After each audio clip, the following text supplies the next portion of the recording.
Hello, YouTube. I'm Vince White. I'm an employment attorney, and normally on this channel, we answer publicly posted questions from YouTube users, getting folks the answers they need from an employment attorney.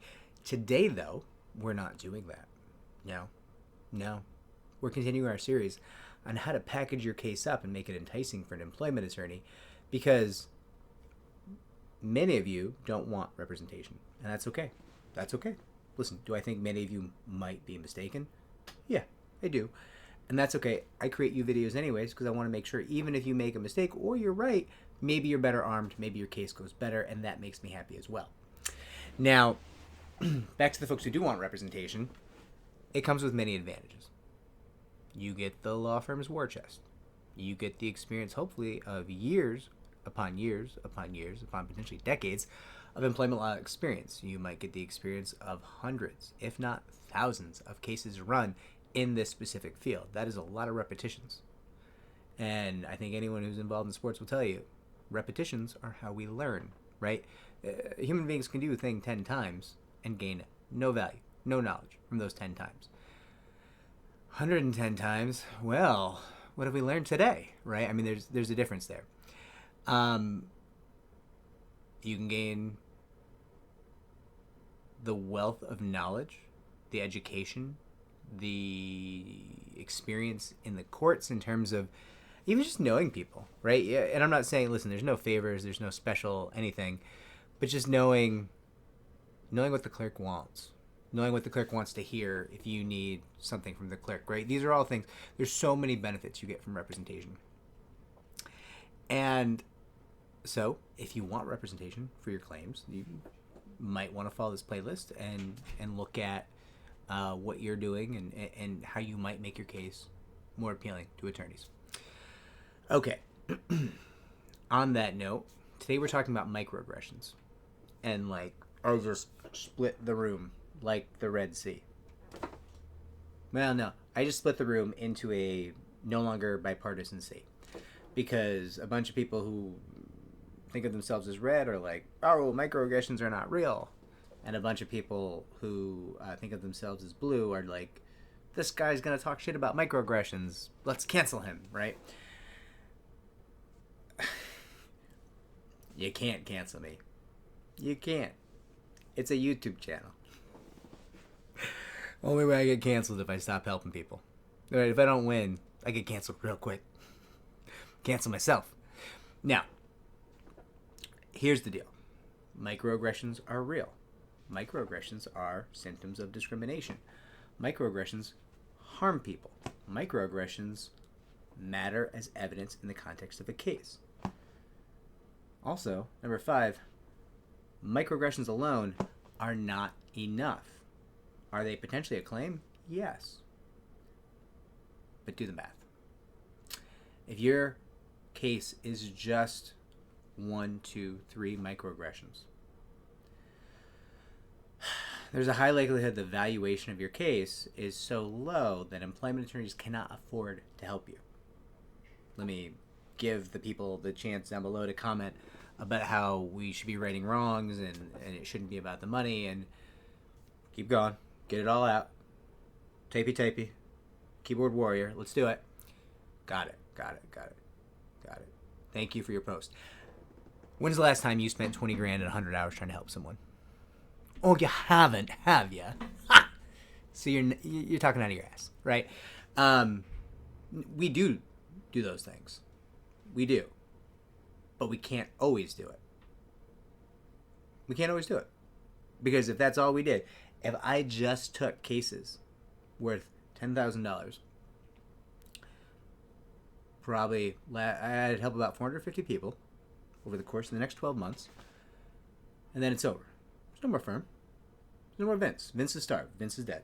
There's no more covering expert fees. There's no more paying for mediators. There's no more paying for arbitration. There's no more hiring private investigators. No more hiring forensic IT. There's no...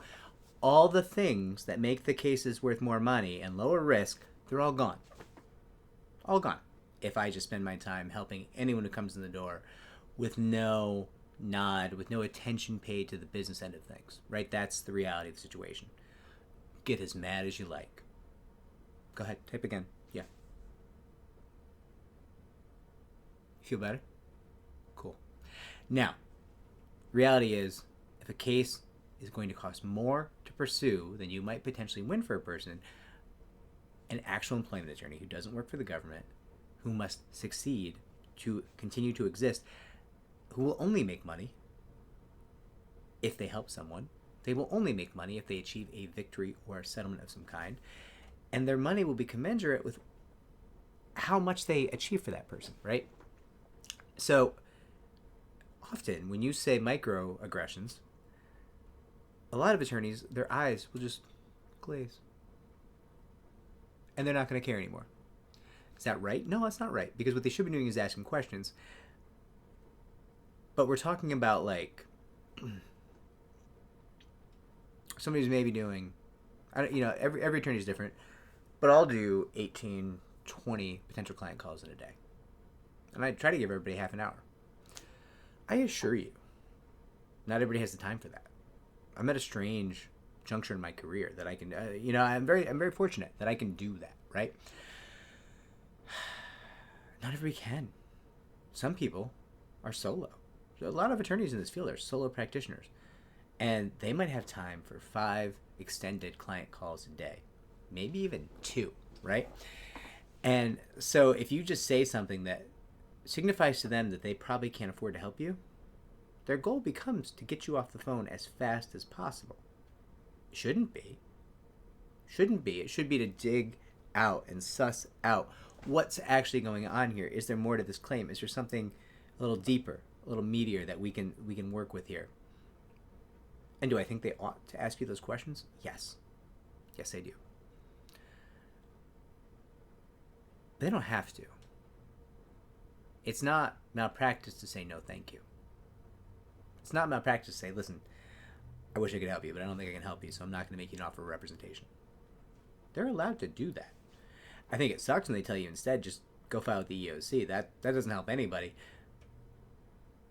But a simple explanation, listen, you're saying things that sound like claims, but I don't think I can afford to help you. That is valuable information for a potential client to take away from that interaction.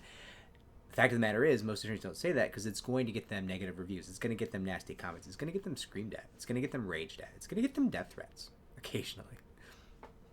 On average, once or twice a year, right? And so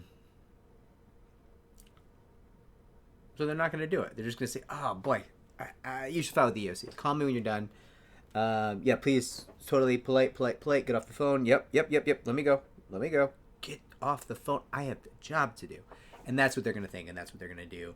And it's not going to advance your position at all. So what I'm telling you to do is not hide the microaggressions. Don't delete it from your narrative. Those microaggressions are real. And they are real evidence and symptoms of discrimination. No question. Just don't lead with them. Just don't lead with them. They're not meant for the first 5 minutes of your first call with an attorney. They're just not.